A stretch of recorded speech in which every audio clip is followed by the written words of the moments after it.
Bible or in cartoons or whatever. Yeah, that's how the game is going to work.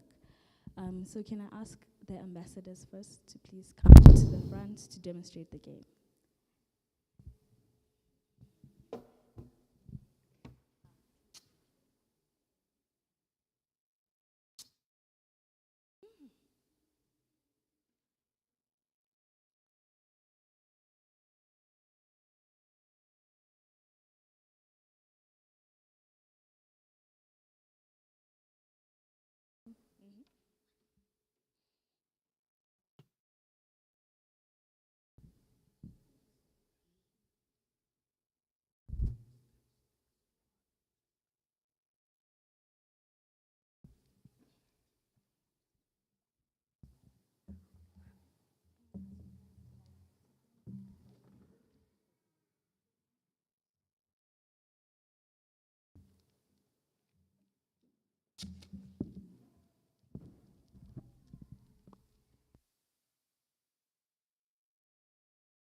Okay, now everyone has a name on their back. Now I want Tafadwa, please turn like this. And then everyone like this way. Yes. Now, everyone, please look at Tafatwa. Please describe to him who he is. But you're not allowed to use the name. Yeah, but he has to figure out who he is.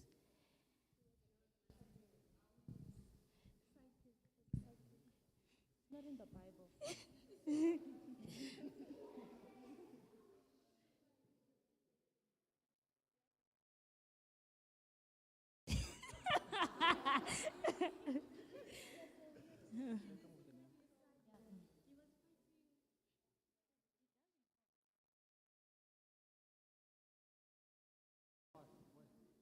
Like, he doesn't have like powers, but then he found.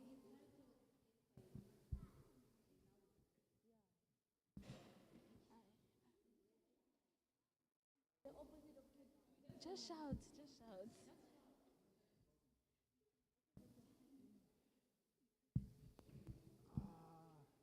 Okay, change, describing, helping. Give me a word guess. You work for it. Yeah, adventures. You can help.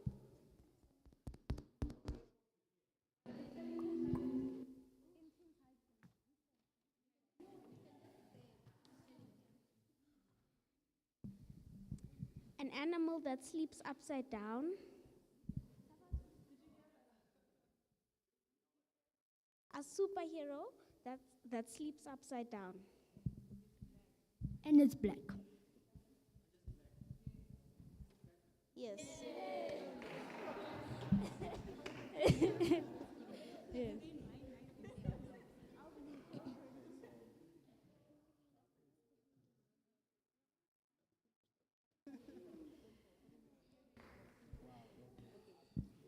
Okay. Church. Sorry, just.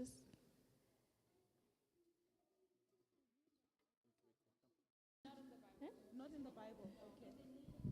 Of a Cartoon Network. He's like a leader of a cartoon. I can't tell you the. He's a leader of a group of superheroes in a cartoon. Baby hands. Batman's like sidekick. I can't tell you the name of the. Leader of Ting Tang Team. You great.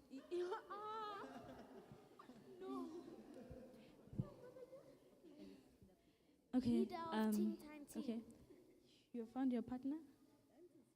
Yeah. Yes, you must. Okay. Okay. Next person. Yes.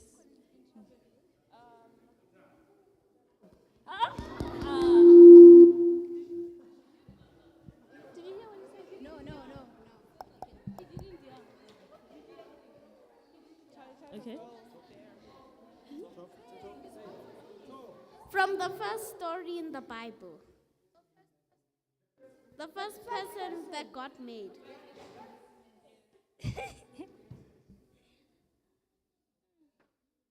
Next one. Hannah, who's it? He was the first man in the Bible. No.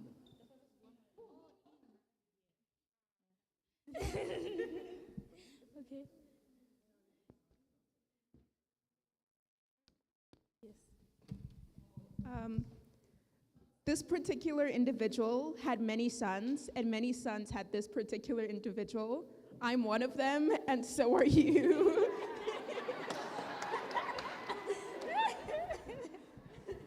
Yes. Okay. Who's next? It's you. Yes.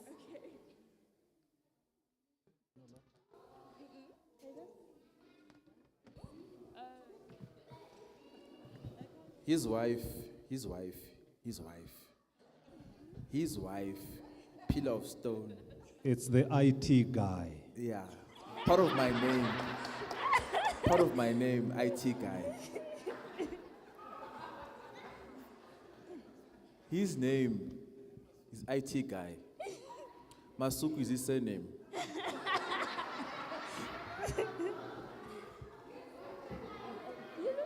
Who is the IT guy in the church?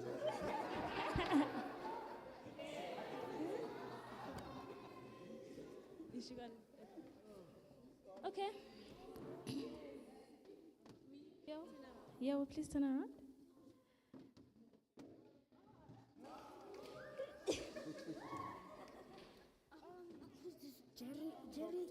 Jerry's the what? He's the mouse. Jerry's the mouse. Jerry's the what? A mouse. Tom is his friend. His best friend is a cat. Jerry.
Yeah, so my ship of faith came to dine at David's table after David wanted to do a favor to any remaining children of his best friend.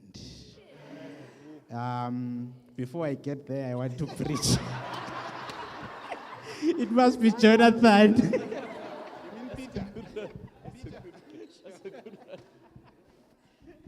Auntie, can you please turn around?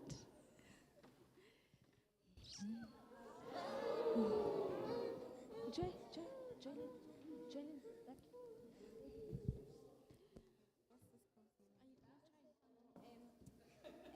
One of Hangandu's mother. Hangandu's mother.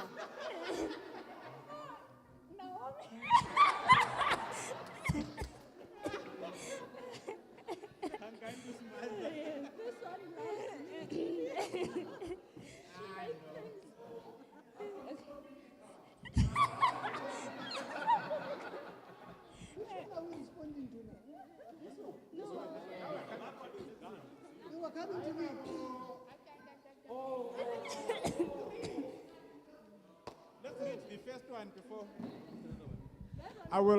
The elder has 3 names behind him, so I will read the second one. I think this guy is part of the team that played with one of the greatest end-time prophets.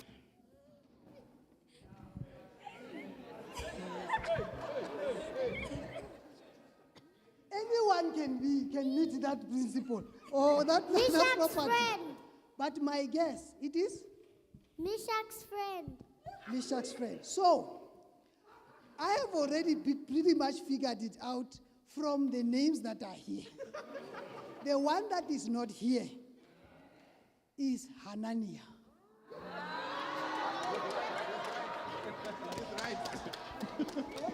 He's right. Who says I'm wrong? I want only those who say I'm wrong. Am I wrong? Am I wrong, my elder? What is his name? What is this guy's name? Then we go to the second one. The second one is... now we're doing the second one. So the second one is...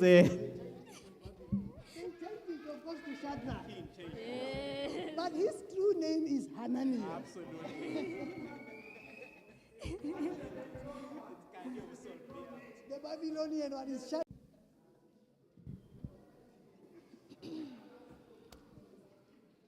Thank you so much for the participation in the game. It was a very fun, very interesting, and we loved your input.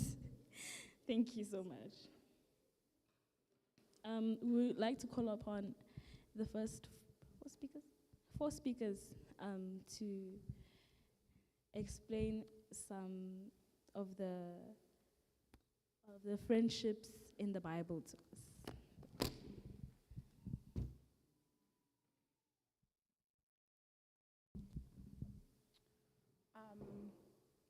So as Christians, many people in the world have the assumption that once you believe in God, all your problems melt away.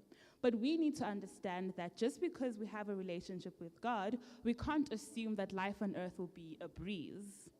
In fact, the Bible tells us time and time again that we will encounter suffering, and the Bible encourages us to persevere through it.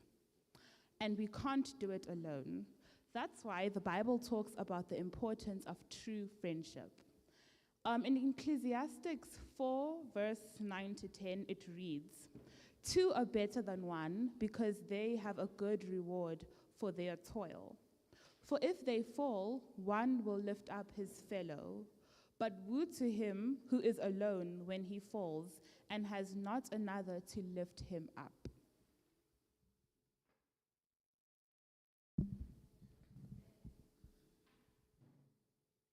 You know what? Before we continue, I want to share an interesting story about friendship.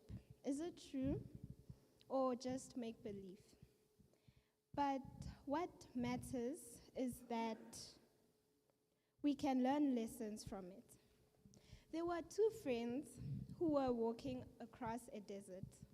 While they were walking, they got into an ugly argument, and out of anger, one of them slapped the other. The one who got slapped, though he was hurt, he did not say anything, and quietly he wrote over the sand and which said, "I am hurt because my friend hit me on my face." Then they both resumed walking. After a while, they came across an oasis. So they decided to take a bath in the oasis. But as they were bathing in the oasis, the one who got slapped in the face, he started to drown. Then the other friend came to his rescue from drowning. And after the friend who was drowning recovered, he then wrote on a stone which said, "Today I was saved by my best friend." The other friend asked him, "Why did you write on the sand when I slapped you? And then wrote on the stone when I saved you?" Upon this, the other friend replied that it's better we write on sand when your friend does something bad to you, and write on a stone when he does something good to you, so that it can be engraved forever. Now, with this story, we can learn that though our friends do something bad to us, we mustn't try to revenge, because the Lord did say himself, "Vengeance is mine." But we should watch our reaction, because we never know. Maybe that same friend who hurt us will be the one to rescue us when we're in trouble. I will now hand over to the next speaker. Let's look at one of the benefits of Christian friendship. Ecclesiastes 4, verse 10 tells us that having a friend is important because when we are working towards a goal, we have someone to help us through it.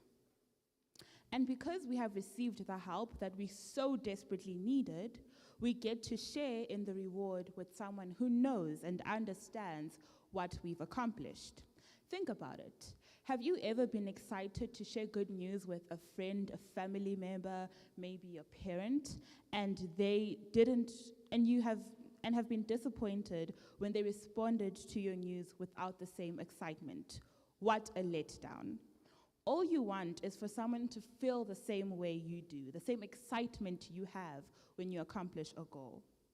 When we go through life's obstacles with a friend and when we help each other through, we have someone to celebrate with when we have a victory. I think I agree with you that having a Christian friendship is so important, as they understand you on a level that no one outside of this church, of your religion, will understand you. Well, now let's read Hebrews 10, verse 24 to 25, which says, "And let us consider how to stir up one another to love and good works, not neglecting to meet together, as is the habit of some, but encouraging one another, and all the more as you see the day is drawing near." Your job is to encourage your friends to do good things, to love, to show compassion, to make good decisions, and to strengthen one another's relationships with God. Does it sound easy? Well, it's not. Sometimes it's difficult to be an encourager, especially when things are not going well in your own life. You may notice that it's tempting to hide away from your friends when things are not okay in your life. Maybe you don't want to talk about it. Maybe you don't want to hear the advice that they will give you. Or maybe you just don't want to appear weak. But in verse 25, it says that we should not neglect to meet each other. Why? Because Even though we may not want it, we need that encouragement that comes from a good friend. By shutting out those who love us, we miss out on the very thing that could pull us out of our mess. Speaking of our mess, let's read Proverbs 27, verse 17. Iron sharpens iron, and one man sharpens another. This verse refers to a topic that sometimes we do not want to talk about: accountability.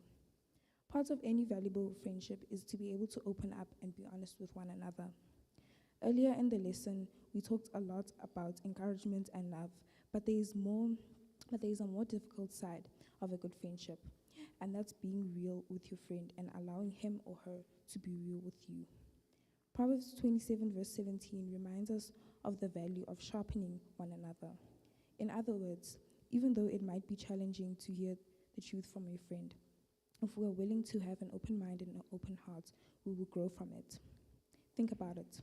Would an enemy tell you the truth in love? They will not. A true friend risks your anger and frustration because he or she is a bigger goal in your mind, your best interest. So what are the 3 aspects of a Christian friendship? Were you listening?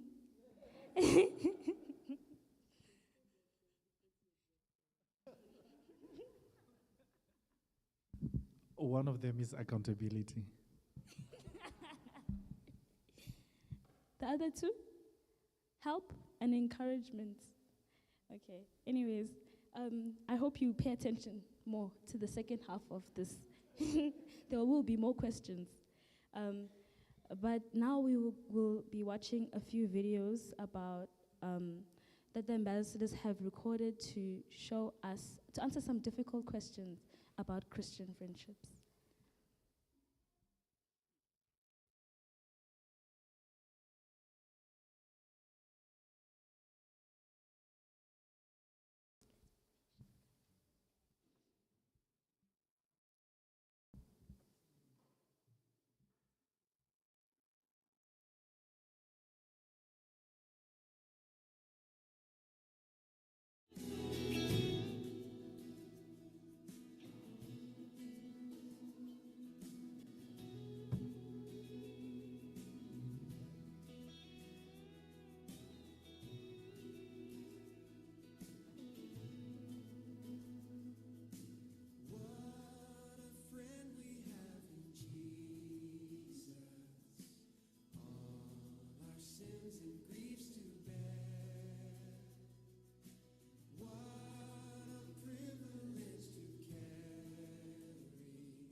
Greetings, friends. My name is Hadassa Soko, for those who don't know me, and I am a member of the Lyttelton SDA Ambassadors Club. As you may have heard, today we are redefining friendship.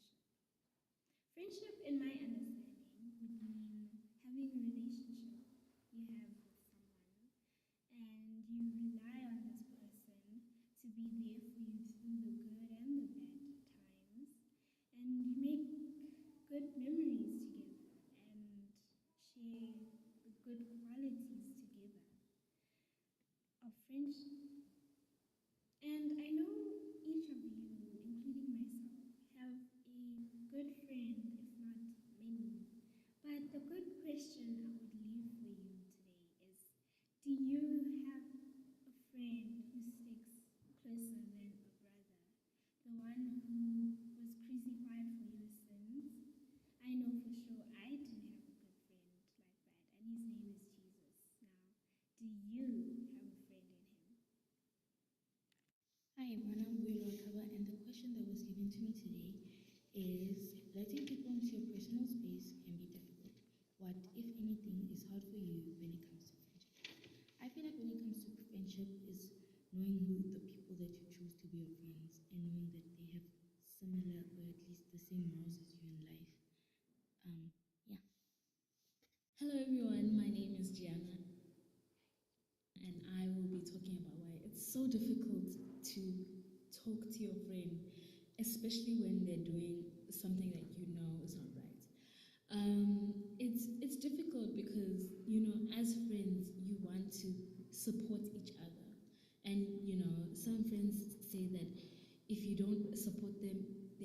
their wrongs, then you're fake. And genuinely, that's not true.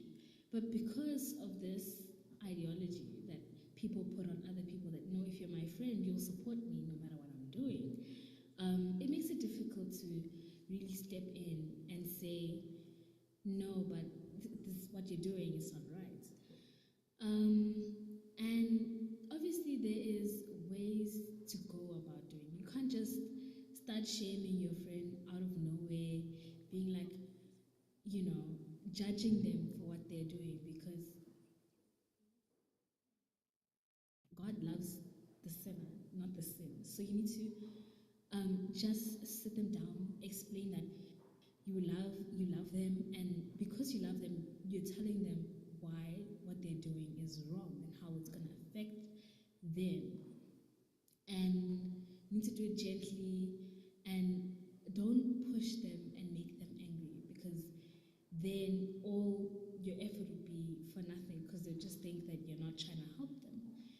And yeah, that is why I think it might be difficult to correct them, but if you do it in a gentle way, then it'll be beneficial for you and your friend. Happy Sabbath all. My name is Kulipira Hiwa, and today I'll be talking about the friends I like. So the friends I like are friends you can rely on, friends you can trust. A friend in need is a friend indeed. So someone I can talk to when times are rough, so we're there for each other when in good times and in bad times. So a friend like Jesus, someone that you can rely on. The friends I want to surround myself around are friends that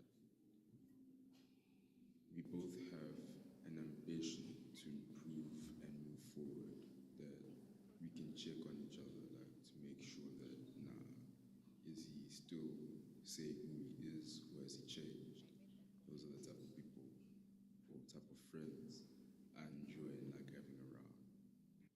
Hi everybody, my name is Penelope Komawasha, and today I'll be answering the question, do I fear ending friendships that aren't good for me? No, I don't. Because in life, we're all gonna have someone who's gonna do bad things to us. We're all gonna have a friend that does not follow the rules according to us. We're all gonna have a friend out there that does not have the same beliefs as us. So sometimes what we have to do, instead of ending a friendship, we can both encourage each other to do good things at the end of the day.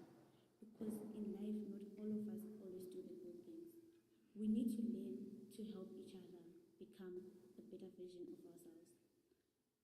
Our friends can always do bad things, but that doesn't mean that we have to end them and say that, no, you're not our friend anymore. We can always teach them. According to God, we can always explain to them that what you did to me, I didn't like it. You need to improve in this. Can you please be your better self? Or just tell them the truth that you didn't like what they did to you, so that at the end of the day, we can all be one big happy family again. We can all be friends and be happy and be smiling. We don't always have to end friendships. We learn from those mistakes that our friends make. We don't always have to end them. We can always be friends at the end of the day. Thank you. How a good friend can help your relationship with God. A good friend will sit with you through your struggles. A good friend will talk through. A good friend will sit with you and say, hey, did you pray today, my friend? When you guys go out, he sits there. Did you pray before you ate, my brother? Now, a good friend boosts your relationship with God because you guys will sit there, have a proper discussion together on how God does what he did. Let's take, for example, prayer sessions. It's you, your friends, you guys dissect the Bible word for word, bar for bar, to understand what God really wanted to do. A good friend is somebody who will sit through your problems, your tears, and will be there with you, say, no, no, no, my brother, don't worry, this is okay. Don't worry, this is fine. We're going to get through this. Unlike Job's friends left him to hang. Sure, they sat with him, but they criticized him. They criticized him in the sense of they let him hang. They went there to pray. Sure, they sat in silence for the first few days, and then they started to wreak havoc on him by saying, you did this to yourself by sinning, my son. You did this. This God of yours is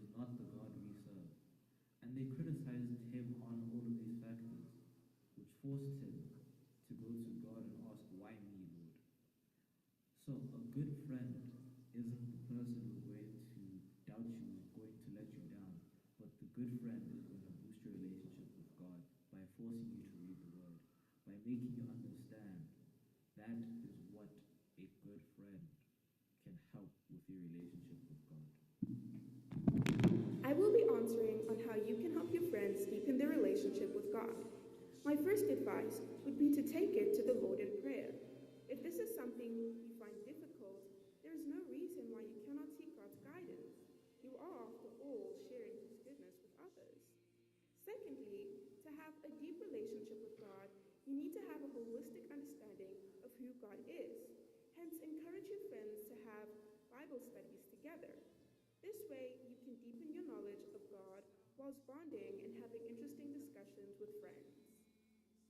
Hi, my name is Alana, and the question that I got is if I find it hard to hold friends accountable.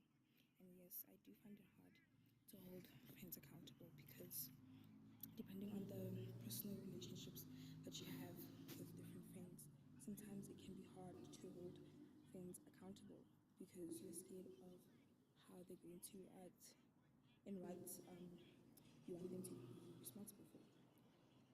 And if you do have good relationships with your friends, then of course it might be easier because you know that you can trust them and it's easier to talk to them because you know that you've been close maybe for the past few years, months, but you just know that it would be easier to talk to them.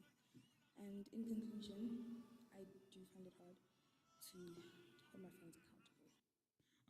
Happy Sabbath, everyone. It's Keegan over here. I was given the question, is there any aspects of my friendship that I would change?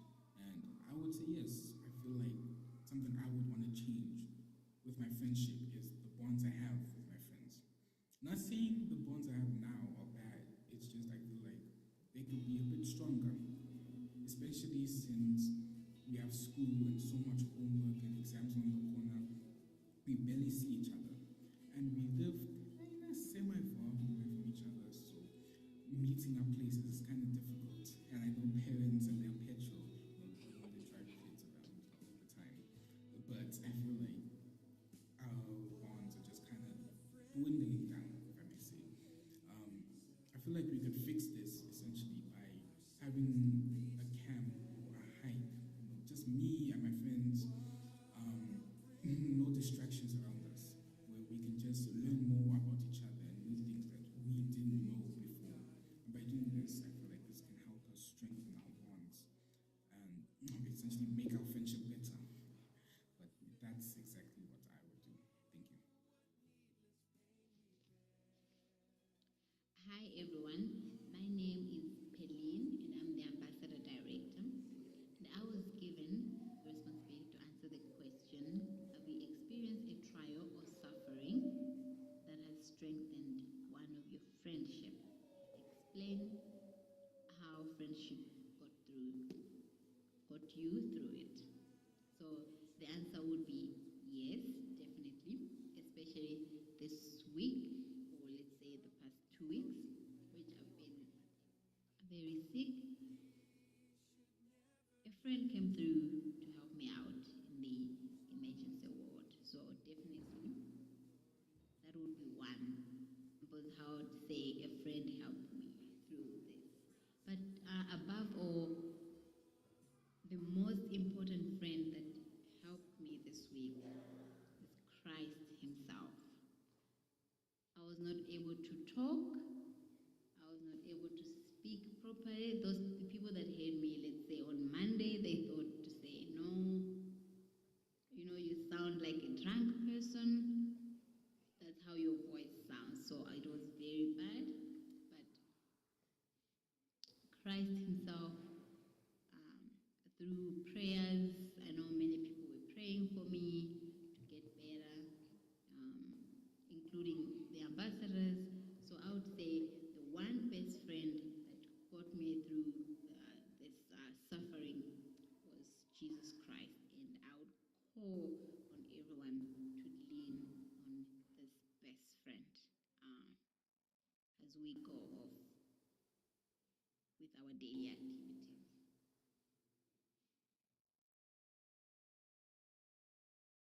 What does the church say?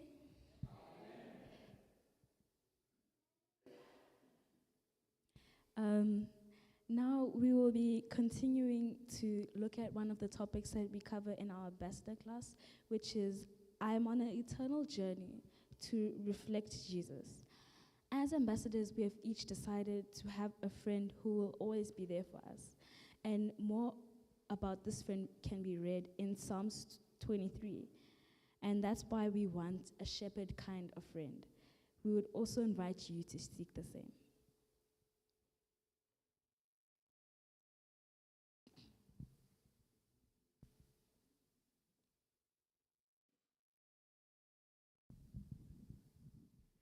No matter how unprepared and weak we might feel on our journey, the shepherd will provide us with everything that we need. After all, it does say in Psalms 23, verse 1, "The Lord is my shepherd, so I shall not want." I will now call on to Fatwa to take us through the rest of the program.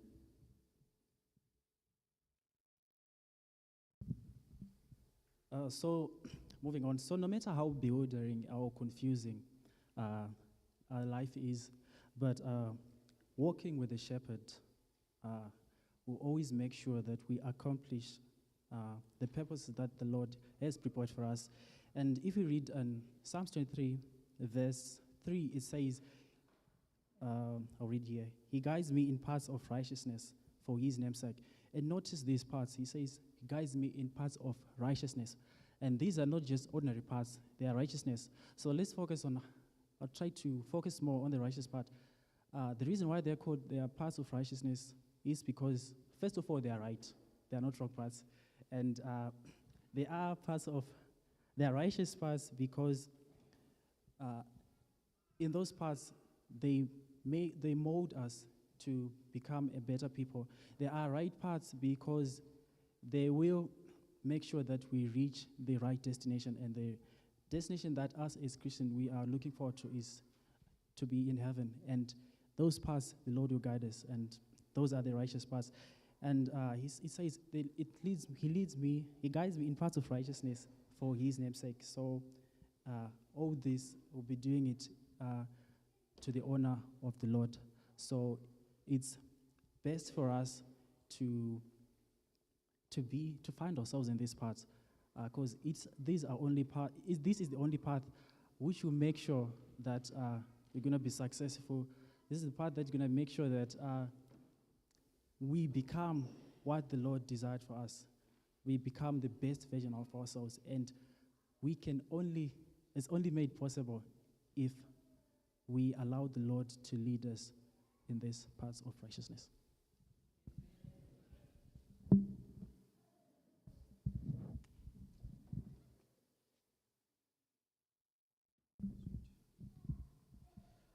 I want a shepherd kind of a friend. No matter how frightening our journey might be, the darkness is not a place to be feared, for it is the place the shepherd uses to mature us. Whether we have gone there on our own or whether he has led us there, even though I walk through the valley of the shadow of death, I will fear no evil, for you are with me. Your rod and your staff, they comfort me. It is like darkness, like no other place, that we see God deliver us from attack with the rod and rescue us with his staff.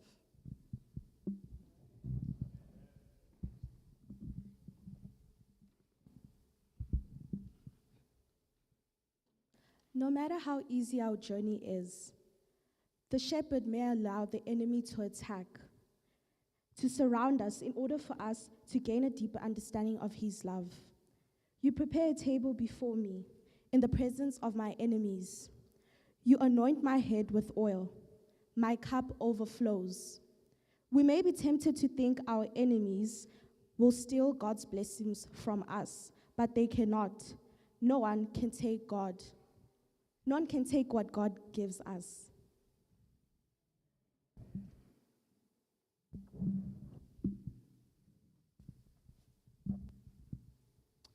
I want a shepherd kind of friend.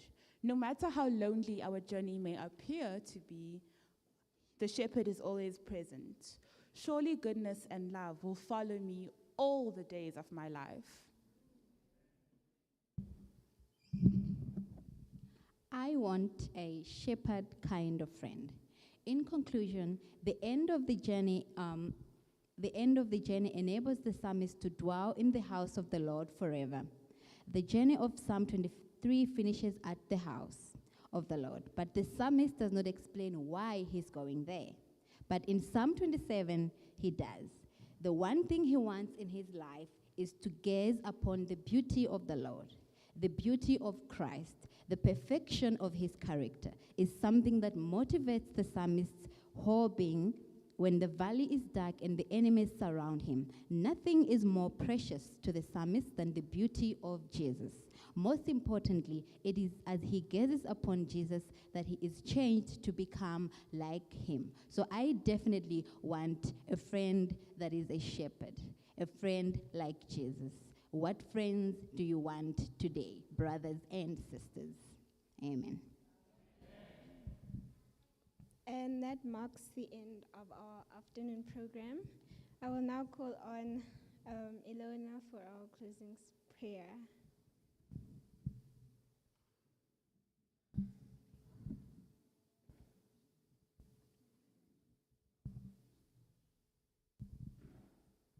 Can we please bow our heads in prayer? Thank you, Lord, for this wonderful Sabbath that you have given us. And I pray, Lord, that as we are about to leave the church, that we're able to set an example, and that whoever wronged us or whoever treated us badly, Lord, that we're able to spread our love and kindness to them, because you showed us how to be good friends to different people, and you set an example, Lord, by coming down here and dying for us on the cross. And I pray, Lord, that you're able to be with each and every family, and that you keep them safe. And I also pray for the sick who are in the hospital, Lord, and that you're able to heal them with the stripes of Jesus. In Jesus' name we pray. Amen.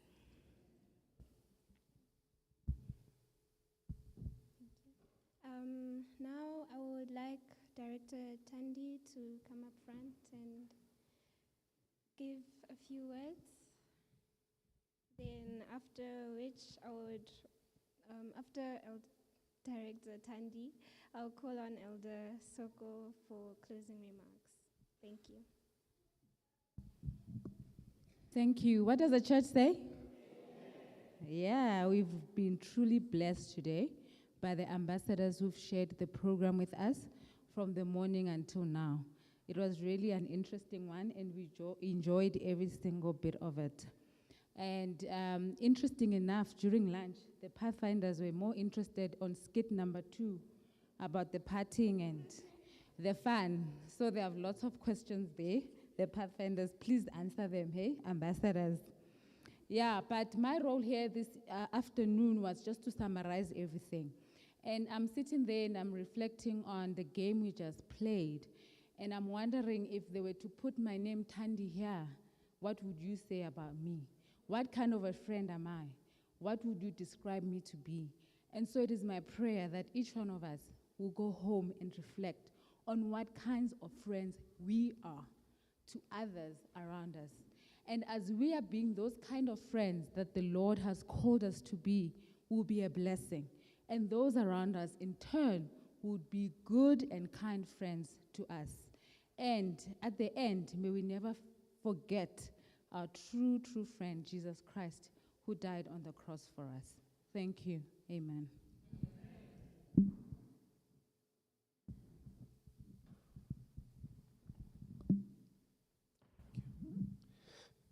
Thank you, Church. We will give Elder Mpiane some time. He wants to just say something very quickly, and after that, I will say the final remarks. Thank you, my elder. I have a task like a sangoma today, because Elder Mwinga is not here, and Mem Mwinga, they are the ones who've been a nerve to me. Let me put it like that. I know that they are not offended when I'm using that word, that they've been a nerve to me. They want music in this church. Mem Chenga, they want music. This is music. What you see here is music. I cleaned my garage this week, and I find this treasure in my garage. Now it's time for us to sing what is here. So I'm standing here to kindly recruit young and old, that we have a choir again in Lyttelton. I know you once had a choir here. I know it. You once had a choir. And there's nothing stopping us again to sing for our God. Can we use these hymnals that are here so that we praise our God? I'm glad today I witnessed some musical items and I heard some voices that we don't normally hear singing at the church. What I mean is that to hear the young ones singing, because you start them when they are young so that you can know and groom them to be older people that understand music. This is not staff notation, it's just tonic solfa. We'll sing on do, re, mi, fa, sol, la, ti, do. That's what we'll practice and sing. But if you don't know it, you will learn with us. Then you will know it and you will understand. I just want to see from the church now, before we go home, those who are interested, because Elder Sambo Paye back at the back, she said, start it today, Mpi, and I want to practice now before I go home. So I want to see people who are like her, who are saying, can we start even if it's just 10 minutes today or 5 minutes? Just one song that we can practice before we go home. I don't see the hands of Otata because we want a bass. We want basses. Oh, Elder Soko, I didn't see you, sorry. Thank you, my elder. Thank you. That's all I wanted. Thank you. So just 10 minutes of roughly 10, 15 minutes, then we can. Outside, right? Yeah, what time should we be out? Okay, so we can have 10 minutes of 10 minutes of one song. Okay.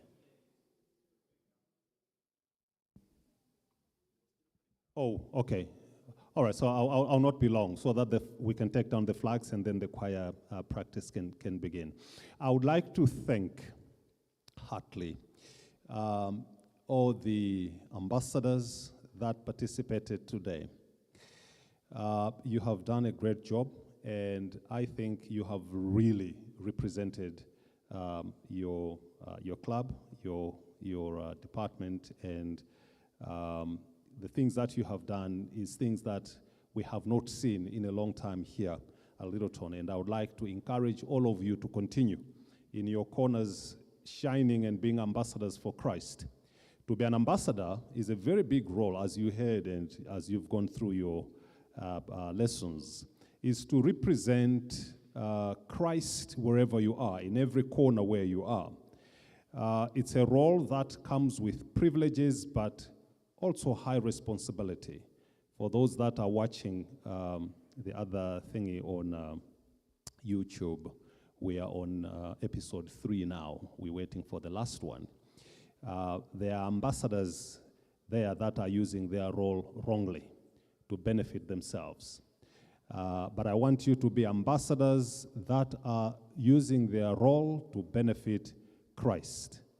That is what is your role. Sister Simpiwe, you know of an ambassador who is doing something? I see you smiling.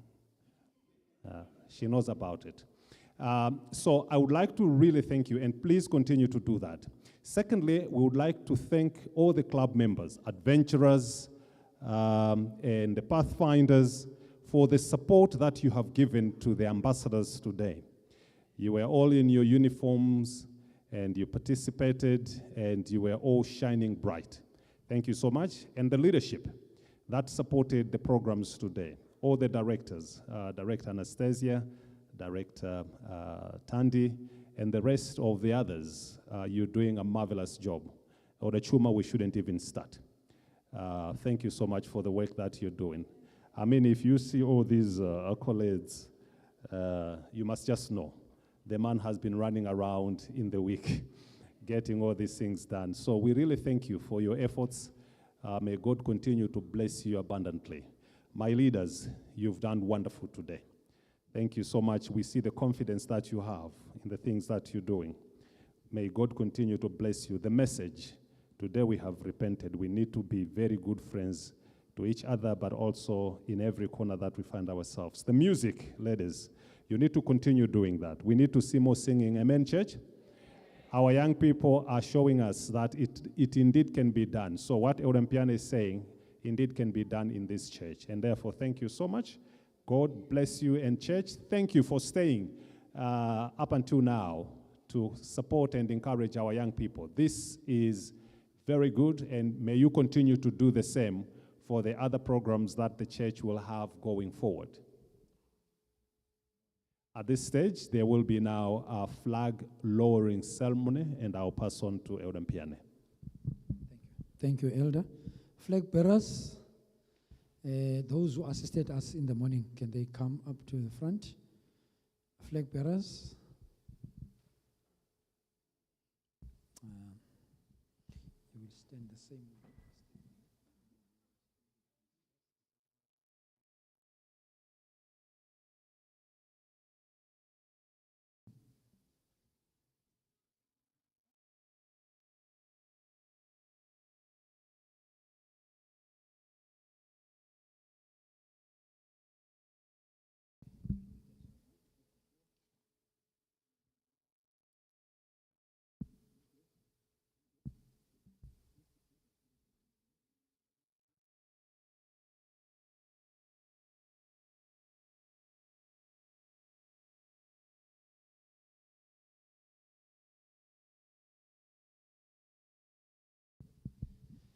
Sorry about that, church. We just doing some logistics.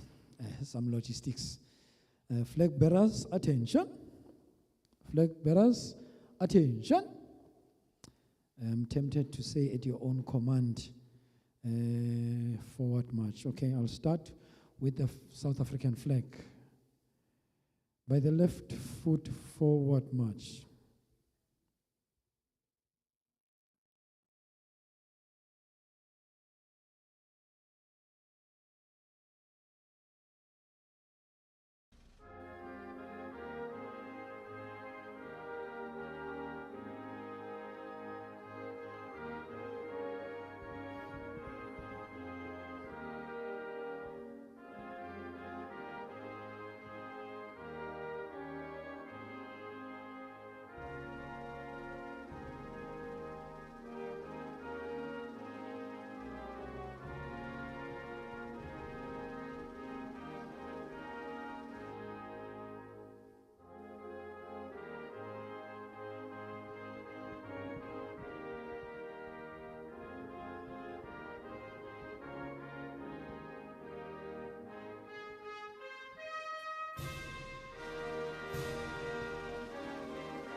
Pathfinders, adventurers, and ambassadors, attention. We're trying to take a shortcut, but that song reminded me that we should stand as a club. Flag bearer, in your own command, forward march.